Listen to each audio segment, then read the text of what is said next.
Okay, magandang hapon sa lahat.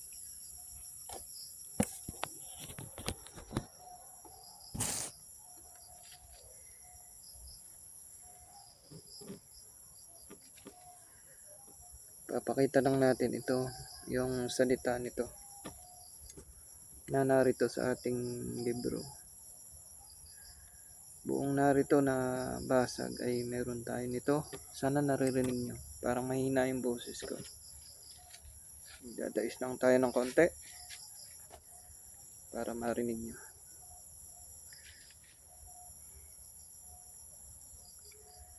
Ito po mainam din sa gamutan ito. Tsaka luma na talaga ito. Maingat lang talaga yung nagamit.